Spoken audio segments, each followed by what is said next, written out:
That was mad! Malachite waved his hands, and the half-empty flagon of mead in the air, stumbling.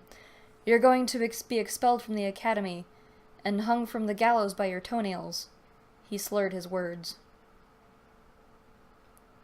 Well, thank you for telling me he was slurring his words, because you certainly didn't show that at all. You've said it 5 times already. Seth ran his fingers through his long hair. Not that I care. The bastard should have gotten more from me. Those Keening kids are insufferable, but he should not attack students just because he's higher up the food chain. Says the racist elf. Wow, you really hate authority.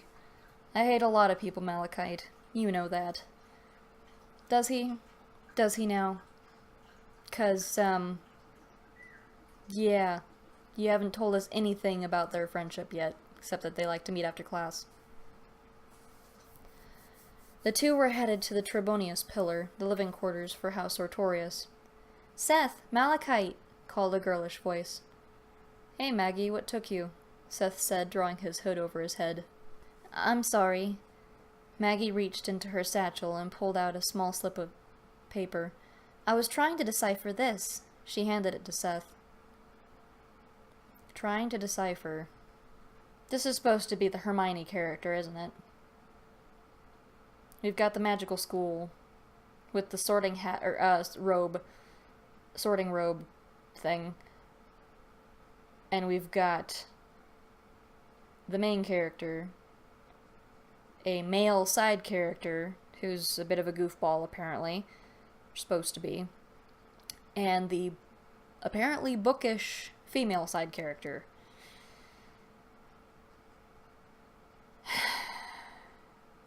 Okay. It has my name on it and a bunch of gibberish. I found a book in the hallway with Professor Aeon's family crest on it, so I thought he had dropped it, but when I gave it back to him, he acted like it didn't belong to him and shrugged me off. It was weird. There was nothing that showed that he acted like it didn't belong to him. All he said was, I don't remember losing it. It could have been that he had had it in his pocket and it fell out and he didn't know. You know, yeah, sure, he brushed you off, but the other part is no. Just no. Malachite waved the jug of mead at Maggie. How do you know what the professor's family crest looks like? Oh, look, actual slurring, finally. Maggie blushed and scratched her head. I've been researching various topics, including him. I have a feeling she's gonna blush a lot. She's gonna blush a lot, isn't she? Oh, God. Why do you care about that teacher? Seth asked, fidgeting with the small spellbook in his hand. Well, he's so mysterious. We only know his clan name, not his given name. I don't even think the other professors know it. He's really cool. There's something special about him. I was trying to decipher the message in his book. So you opened a book that was very obviously his because it had his crest on it. And you started reading. Remind me never to have my diary laying out around you. It's a strange language. I think it may be Chimlean or maybe Noxian. May be, 2 words, not maybe, but may be Noxian. You speak funny words. Seth glared at Malachite, pondering how a simple beverage could render one so stupid. He looked at Maggie and shrugged. In case you hadn't noticed, our friend had a bit too much fun in his apothecary class, so I'm taking him back to his quarters to sleep. Seth, you're a good friend. No, not really. I just don't want to trip over him if he passes out in the hallway. Oh. Hey, Seth, don't you speak a funny language too? That throat disease you call language? Seth responded with a swift fist between Malachite's legs. The larger boy went down like a stone. Ow! Why would you do something like that to another guy? Do you think you can read the message?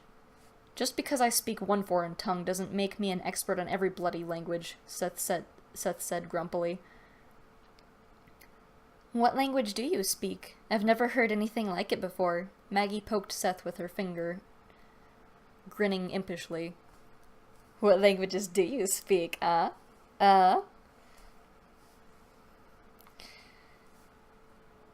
Seth knocked her hand away. You've never heard it before, and never will again. Well, she obviously has heard it before, considering she's heard you speak it. Second off, you have a tendency to randomly say words from it, so yeah, she's gonna hear it again. He dragged Malachite towards his quarters again, leaving Maggie staring after them dejectedly. She began to turn, but saw the silhouette of a person in the hallway. Whoever it was, he or she was staring at the wall.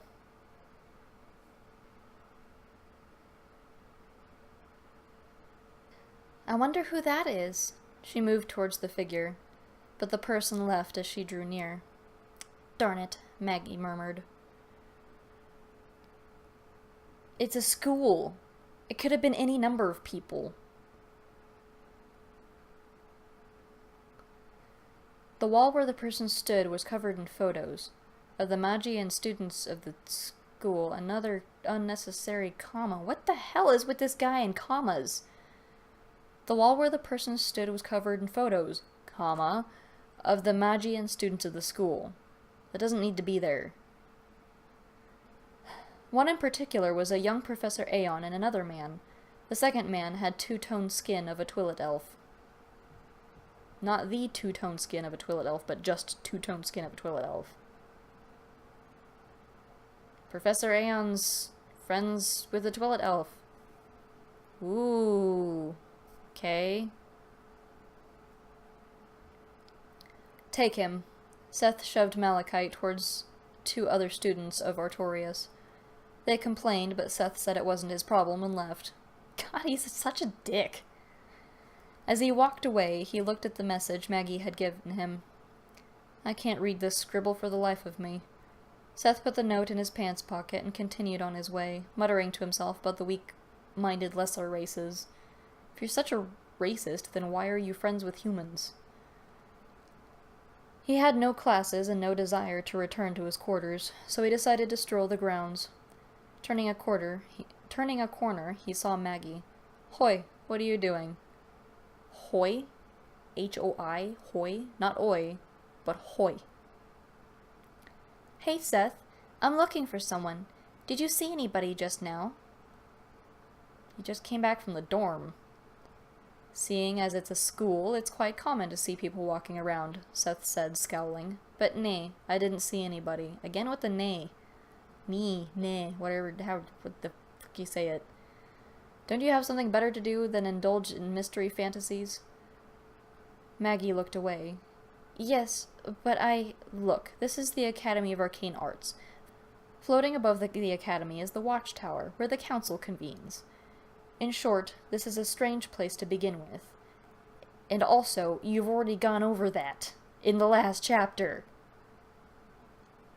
Therefore, strange things will be seen. Control your curiosity and focus on your studies. Jesus, why is he such an asshole? Maggie hung her head. Yeah, you're right, Seth. She looked at him. Hey, want to walk around the academy? We haven't talked in forever. You've only known him for 2 months. Seth scoffed and walked past her. I've got things to do. I'm sure you do as well. Why is he so hateful of everyone? She asked herself. It's like he believes the whole world is against him, but it's not. Why am I talking aloud to myself? She walked away, looking over her shoulder occasionally. She had just looked back to see if Seth had changed his mind and was coming after her, after being such an asshole like that. I would think not. When she collided with a man in a dark robe. Oops, I'm so sorry. The man's robes were black with white borders. His hood was crested in the front and shadowed his face. Spiked gauntlets covered the backs of his hands. So that he wouldn't stand out amongst all of the colored robes. Great plan. His belt carried a white emblem Maggie had never seen before. I saw you talking to Razritter earlier. The man pushed back his hood as he began to speak, and Maggie's heart skipped a beat. Do you know him? His hair was black with white highlights, and his skin both dark blue and pale. He was a Twillet elf. We've gone over this already. They're two-toned. Thank you. Yes, sir. I met him when he joined the academy. Why do you ask? That's right. Answer the questions of this strange man that you've never seen before. The elf's eyes were unusual for a Twillet elf. They were blue. I doubt you know anything of that boy at all. Maggie took a step back from him, strangely frightened. Now you're frightened? Now you're frightened. The whole looming presence thing didn't do anything for you before that? Have you ever seen his chest? Maggie blushed at the thought of what Seth would look like without his shirt. More blushing. I was right, wasn't I? The boy you claim to know is important. The Twillet elf began to walk away. How do you know that? Maggie asked. He faced her. I know many things that they don't teach you at this school. He turned away. Why would he be telling her these random things? The boy you claim to know is important. Bye.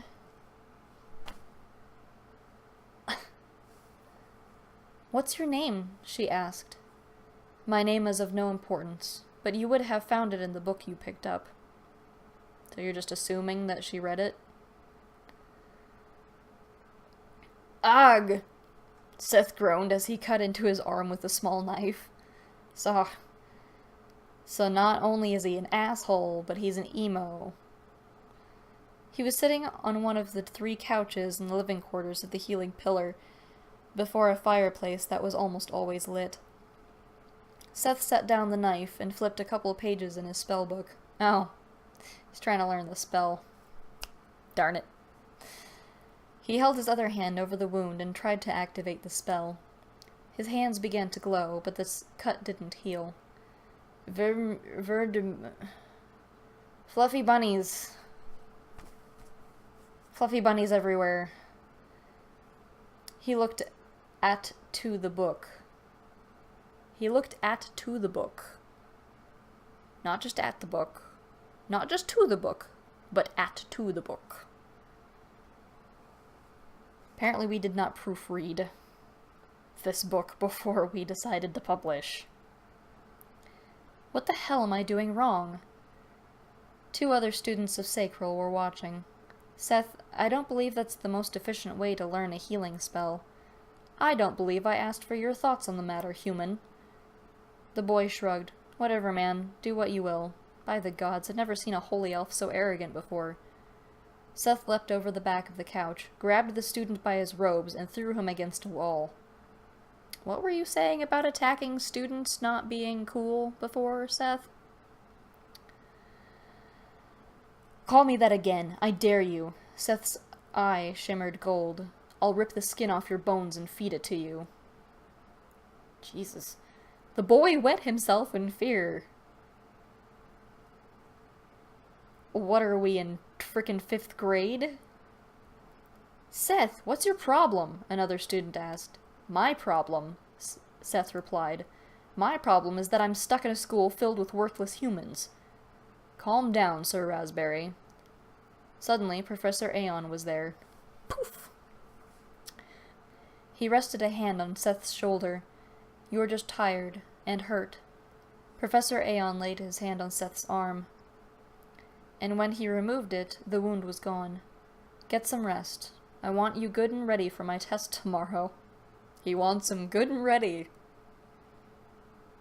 Why is this guy so creepy with Seth?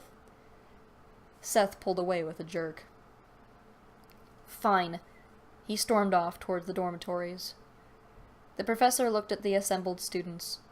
It's rude to call an elf by the wrong race. But he has the blonde hair and the green eyes. How is he not a holy elf? Yeah. How are they to know? I mean, if he looks exactly like one, then it's not their fault that they mistook him. A couple hours later, the sun began to sink in the sky, and the students and magistrates began to retire to their classes. To their classes? Do you mean the dorms? Or are there night classes in this school? Maggie lurked in the hallways, making sure no one saw her. She kept quiet and listened for students still wandering the halls. I need to figure out what that Twilight elf was talking about. Hopefully not all of the sacral students have gone to sleep. She saw a couple of students walking toward the healing pillar and talking. So he just snaps and attacks Marcus, said the first. That boy has some issues, said the second. The second speaker wore the sacral robes. Talk to you tomorrow, mate. What is with the word mate? Maggie waved her hands and said an incantation under her breath. The sacral boy fell to the ground unconscious. So we're just knocking out students. It's great. Maggie ran up and murmured as she waved her hand over the boy's face, then her own. In a heartbeat, her face was shifted and changed to look just like the student on the ground. It was a simple illusion spell, one of the first the students learned. It's a great idea. Let's teach these kids that have absolutely no freaking responsibility as far as magic goes, how to use illusion magic. Specifically, how to look like someone else. Grand idea. In this variant, she needed a subject to copy. More advanced spells needed no subject. Perfect, Maggie whispered. She dragged the boy's body out of the hallway and changed into his robe. How long does this sleeping spell last? Maggie ran to Healing Pillar and entered. Nobody was in the living quarters, so she walked up the spiral staircase to the dormitory, a large circular room. Each student had his own bed, desk, and cupboard set in deep alcoves in the walls. Nervous, she searched until she found Seth's bed. She had never seen him out of his robes. He was wearing a black shirt with the sleeves cut off, and red silk pants. Well, at least it's better than the blue yoga pants he had last chapter. His long blonde hair shocked her. She had rarely seen him with his hood down. You saw it earlier when you came upon them. Unless, of course, you were staring at something else when he was putting his hood up. He wasn't wearing the eye patch either, and he had a scar from his eyebrow to his cheekbone. You've already described this. Again. We don't need to hear it. You talked about it last chapter. She reached a trembling hand and drew his shirt up his torso, exposing his chest, and stumbled back in shock. So, we're stealing the identity of another student, sneaking into the boys' dormitory, and molesting your sleeping friend just because of what some strange person that you've never seen before mentioned. And this is supposed to be the Hermione character? Isn't she supposed to be, smart?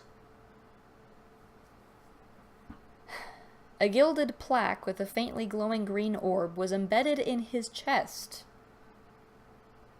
So he's Iron Man. Elven pirate Iron Man. With yoga pants. The plaque was engraved with a type of writing she had never seen before. Curious, she peered closer. I'm actually surprised he hasn't woken up yet. Considering all of his time out in the field and, battling things, you'd think that he would have heard her footsteps before she even freaking reached out.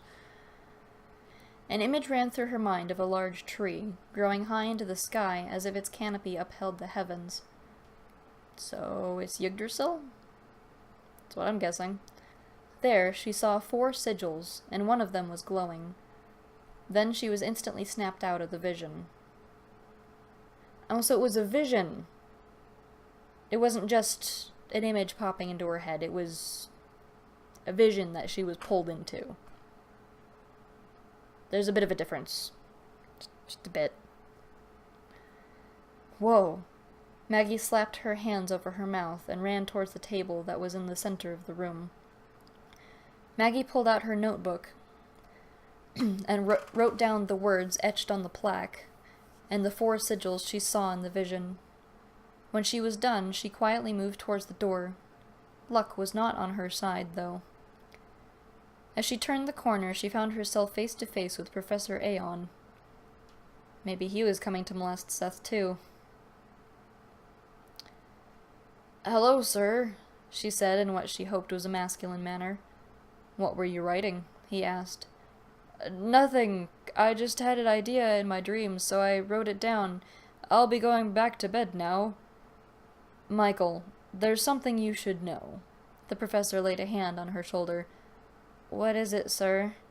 "You're left-handed." At that, Maggie passed out under the influence of a strong sleep spell. And that's chapter 2. Why do things keep getting creepy in this book? Like, unnecessarily so.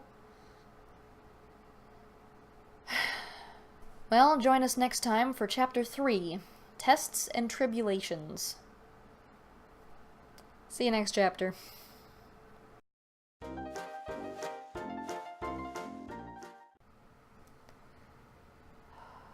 I need a ball. I don't have a ball.